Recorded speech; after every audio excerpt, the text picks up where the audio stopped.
Hello ಕರ್ನಾಟಕದ ಜನತೆ, welcome back to update Kannada 360 channel. So ಇವತ್ತಿನ ವಿಡಿಯೋದಲ್ಲಿ ನಾನು ಗೃಹಲಕ್ಷ್ಮಿ ಯೋಜನೆ 6ನೇ ಕಂತು ಮತ್ತು 7ನೇ ಕಂತಿನ ಹಣ ಪಡೆಯೋಕೆ ಈ ಕೆಲಸನ ನೀವು ಕಡ್ಡಾಯವಾಗಿ ಮಾಡಬೇಕು.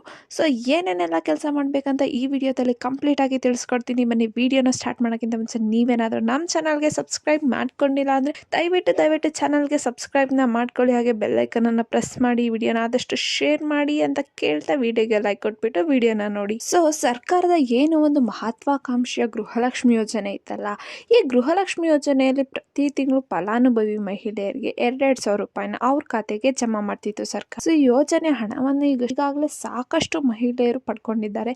ಈಗೇನು ಫೆಬ್ರವರಿ 2ನೇ ವಾರದಲ್ಲಿನೂ ಕೂಡ 6ನೇ ಕಂತಿನ ಹಣನೂ ಕೂಡ ಫಲಾನುಭವಿ ಮಹಿಳೆಯರ ಖಾತೆಗೆ ಜಮಾ ಆಗಿದೆ. ಇಷ್ಟೆಲ್ಲ ಒಂದು ಕೇಸ್ ಆದರೆ ಇನ್ನೊಂದು ಕಡೆ ಏನಾಗಿದೆ ಅಂದರೆ, ಇಂದಿಗೂ ಕೂಡ ಸಾಕಷ್ಟು ಮಹಿಳೆಯರ ಖಾತೆಗೆ ಗೃಹಲಕ್ಷ್ಮಿ ಯೋಜನೆ ಹಣ ಬಂದು ತಲುಪಿಲ್ಲ. ಅಂಥವ್ರಿಗೆ ಇನ್ನು ಒಂದು ಕಂತಿನ ಹಣ ಕೂಡ ಬಂದು ತಲುಪಿಲ್ಲ. ಸೊ ಅಂಥವರೆಲ್ಲ ಏನು ಮಾಡಬೇಕಂತ ಈ ವಿಡಿಯೋದಲ್ಲಿ ತಿಳಿಸ್ಕೊಡ್ತೀನಿ. ಸೊ ಯಾಕಂದರೆ ಈಗ 6ನೇ ಕಂತಿನ ಹಣನೂ ಬಿಡುಗಡೆ ಆಗಿದೆ ಸರ್ಕಾರದ ಕಡೆಯಿಂದ. ಇನ್ನೇನು 7ನೇ ಕಂತಿನ ಹಣ ಬಿಡುಗಡೆ ಮಾಡೋಕ್ಕೆ ಸರ್ಕಾರ ಎಲ್ಲ ಪೂರ್ಣ ತಯಾರಿನೂ ಮಾಡ್ಕೊಳುತ್ತೆ. ಸೊ ನಿಮಗೆ 6ನೇ ಕಂತಿನ ಹಣನೂ ಬಂದಿಲ್ಲ ಮತ್ತು 7ನೇ ಕಂತಿನ ಹಣನೂ ಮಿಸ್ ಆಗಬಾರ್ದು ಅಂತ ಅಟ್ಲೀಸ್ಟ್ 7ನೇ ಕಂತಿನ ಹಣನೂ ಬೇಕಂದರೆ ನೀವು ಇಷ್ಟೆಲ್ಲ ಕೆಲಸನ ಮಾಡಬೇಕು. ಮತ್ತು ಅಟ್ಲೀಸ್ಟ್ ನಿಮಗೆ ಪೆಂಡಿಂಗ್ ಹಣ ಬೇಕು ಅಂದ್ರೂ ಕೂಡ ನೀವು ಈ ಕೆಲಸನ ಮಾಡಬೇಕು. ನೀವು ಏನೇನೆಲ್ಲ ಕೆಲಸ ಮಾಡಬೇಕಂತ ಈ ವಿಡಿಯೋದಲ್ಲಿ ಕಂಪ್ಲೀಟಾಗಿ ತಿಳಿಸ್ಕೊಡ್ತೀನಿ. ಸೊ ನಿಮಗೂ ಕೂಡ ನಿಮ್ಮದು ಫ್ರೀ ಏನು ಗೃಹಲಕ್ಷ್ಮಿ ಯೋಜನೆ ಹಣ ಬೇಕು ಅಂದರೆ ವಿಡಿಯೋನ ಸ್ಕಿಪ್ ಮಾಡದೆ ಕೊನೆವರೆಗೂ ನೋಡಬೇಕು. ಪ್ರತಿ ತಿಂಗಳು ಕೋಟ್ಯಾಂತರ ರೂಪಾಯಿ ಹಣನ ಲಕ್ಷಾಂತರ ಮಹಿಳೆಯರ ಖಾತೆಗೆ ಜಮಾ ಮಾಡ್ತಿದೆ ಸರ್ಕಾರ, 2,000 ರೂಪಾಯಿ ಅನ್ನಂಗೆ. ಆದ್ರೆ ಇಷ್ಟೆಲ್ಲ ಮಾಡಿದ್ರು ಕೂಡ ಸಾಕಷ್ಟು ಮಹಿಳೆಯರ ಖಾತೆಗೆ ಗೃಹಲಕ್ಷ್ಮಿ ಯೋಜನೆ ಹಣ ಬಂದು ತಲುಪ್ತಿಲ್ಲ. ಸೊ ಫಲಾನುಭವಿ ಮಹಿಳೆಯರು ಇನ್ನೊಂದು ದೊಡ್ಡ ಸಮಸ್ಯೆ ಆಗ್ಬಿಟ್ಟಿದೆ.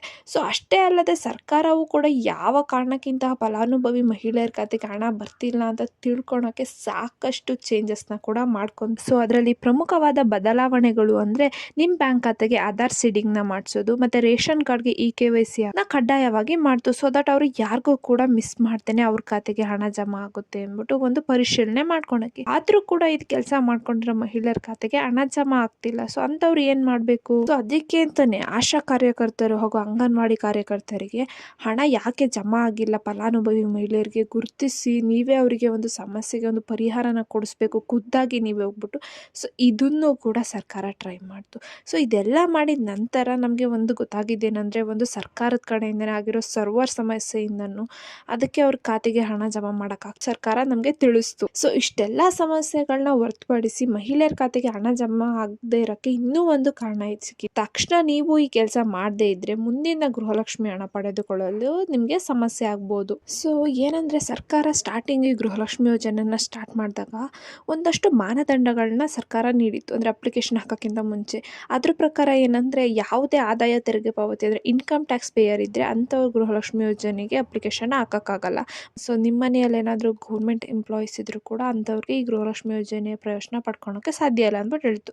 ಸೊ ಯಾರ್ಯಾರೆಲ್ಲ ಆದಾಯ ತೆರಿಗೆ ಪಾವತಿ ಮಾಡ್ತಿದ್ರಲ್ಲ, ಸೊ ಅಂಥ ಮಹಿಳೆಯರ ಅರ್ಜಿನ ಸರ್ಕಾರ ತಿರಸ್ಕಾರ ಅಂದರೆ ರಿಜೆಕ್ಟ್ನ ಮಾಡಿದೆ.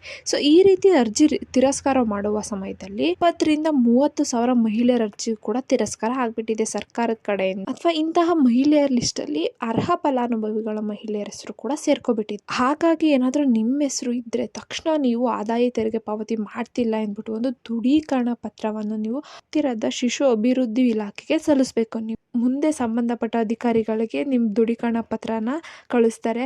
IT ಪಾವತಿದಾರರ ಲಿಸ್ಟ್ನಿಂದ ನಿಮ್ಮ ಹೆಸರು ತೆಗಿತಾರೆ. ಮಹಿಳೆಯರ ಹೆಸರು ಮಿಸ್ ಆಗಿ ಲಿಸ್ಟಿಗೆ ಸೇರ್ಕೊಂಡಿದೆಯಲ್ಲ, ಅವರಿಗೆ ಮುಂದಿನ ಕಂತಿನ ಹಣ ಬರಲ್ಲ. ಸೊ ನಿಮ್ಮ ಹೆಸರು ಆ ಲಿಸ್ಟಲ್ಲಿ ಇದೆಯಾ ಅಲ್ವಾ ಅಂತ ಫಸ್ಟು ಚೆಕ್ ಮಾಡ್ಕೊಳ್ಳಿ. ಇತ್ತು ಅಂದರೆ ನೀವು ತಕ್ಷಣವೇ ಈ ಕೆಲಸ ಮಾಡಬೇಕು. ಅಂದರೆ ನೀವು ಟ್ಯಾಕ್ಸ್ನ ಪೇ ಮಾಡ್ತಿಲ್ಲ ಅಂತ ಒಂದು ದೃಢೀಕರಣ ಪತ್ರವನ್ನು ನಿಮ್ಮದು ಹತ್ತಿರದ ಶಿಶು ಅಭಿವೃದ್ಧಿಗೆ ನೀಡಬೇಕು.